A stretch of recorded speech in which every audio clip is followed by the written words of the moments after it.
આપણા dates role, જેને કહેવાય છે ખજૂર રોલ. તમે જોઈ શકો છો અંદર જે સ્ટફિંગ છે એ દેખાય છે. તો અત્યારે વાગ્યા છે સાંજના 4:30 અને આજે વિચાર છે કે બનાવવો છે ખજૂર રોલ. એના માટે મેં લીધું છે 500 થી 700 ગ્રામ જેટલા ખજૂર અને એ જ પ્રમાણમાં લીધા છે ડ્રાયફ્રૂટ્સમાં લીધા છે મેં કાજુ, બદામ અને પિસ્તા મારે થોડાક ઓછા હતા બિકોઝ લાસ્ટ ટાઈમ મેં બાસુંદી બનાવી હતી એમાં મેં યુઝ કર્યા હતા. તો તમે જેટલા ખજૂર લો એકલા જ ડ્રાયફ્રૂટ્સ લેવાના હોય છે. ખજૂર રોલને બનાવવા માટે પહેલાં મેં લીધું છે ખસખસ. એને થોડી ધીમા તાપે તમારે શેકી નાખવાની છે. એને લો ફ્લેમમાં જ શેકવાની હોય છે. શું કરે છે? Drinking this. મને આપને. ઇટ્સ યોર્સ, પણ શેર તો કર મારી જોડે, હું થોડુંક જ પીશ.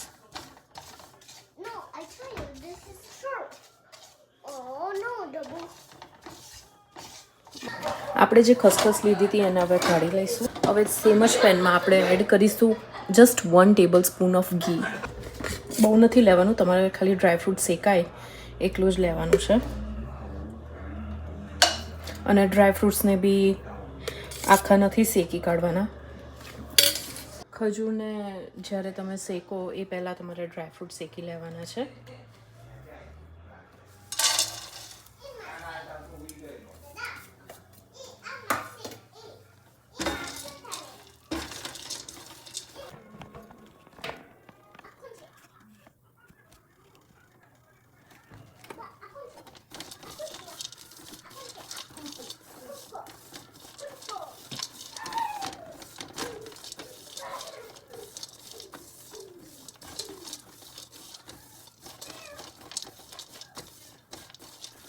તમે જેટલા ખજૂર લીધા હોય એ જ પ્રમાણમાં તમારે બધા ડ્રાયફ્રૂટ્સ લેવાના છે.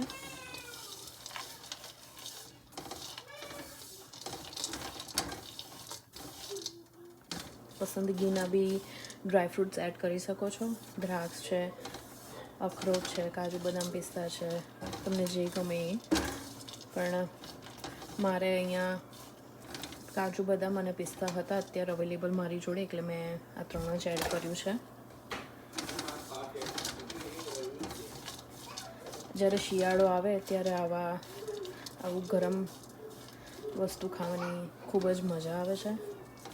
મેથીના લાડુ છે, ગુંદર પાક છે, અડદ પાક છે, જેનાથી શરીરમાં ગરમાવો જળવાઈ રહે.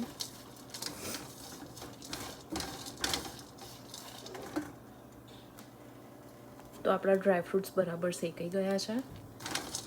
એને સાઈડમાં એક બાઉલમાં કાઢી લઈશું.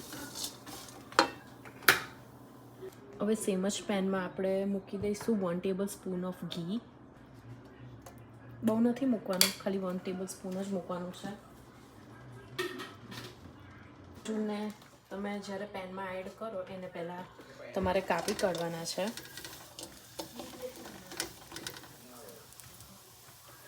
અને બરાબર હલાવી લેવાના છે. આપણે આખા નથી રાખવાના, એને ક્રશ કરી લેવાના છે.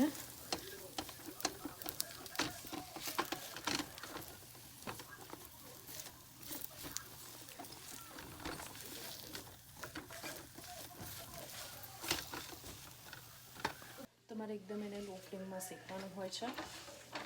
બહુ ફાસ્ટ ગેસે નહીં શેકવાનું આને.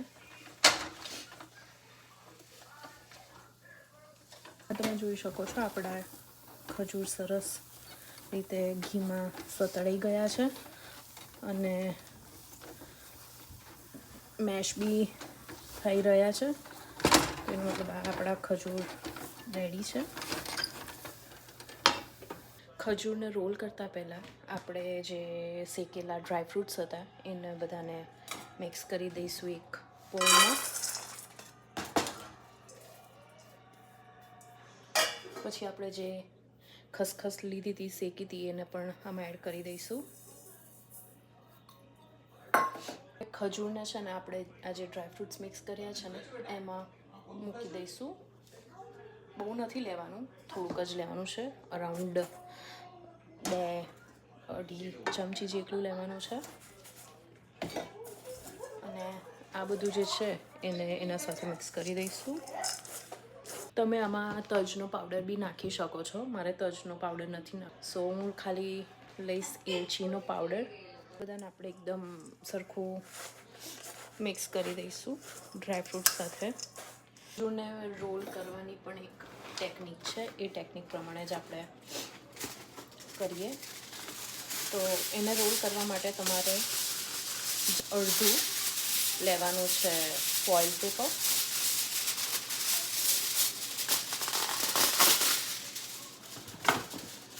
ફોઇલ પેપરને તમારે તમારી આ જે શાઇનિંગ સાઈડ હોય એ બાજુ નીચે મૂકવાનું છે ને આ બાજુ પાથરવાનું છે રોલ. તમે આને કોઈ બી શેપમાં રાખી શકો છો. સ્ક્વેર છે, સર્કલ છે, એમાં કંઈ નથી બેટા. તારા માટે હું ચોકલેટ બનાવું છું, તું ખાઈશ ને ચોકલેટ? હે,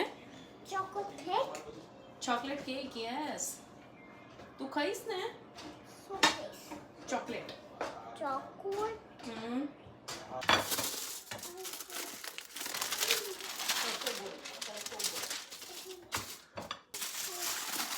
તો હવે આપણે જે નાખ્યા હતા, આ જે ડ્રાયફ્રૂટ્સ ખજૂરને આમાં મિક્સ કર્યું હતું એ આપણે આમાં મૂકી દઈશું. હવે આપણે એને રોલ કરીશું. કટ કરવા માટે મેં એને 1-2 કલાક માટે મૂક્યું હતું ફ્રીઝમાં. અંદર સ્ટફિંગ તમને દેખાશે.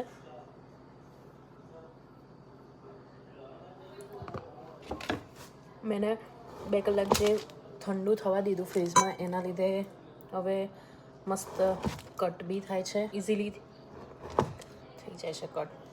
ડેટ્સ રોલ, જેને કહેવાય છે ખજૂર રોલ. તમે જોઈ શકો છો અંદર જે સ્ટફિંગ છે એ દેખાય છે.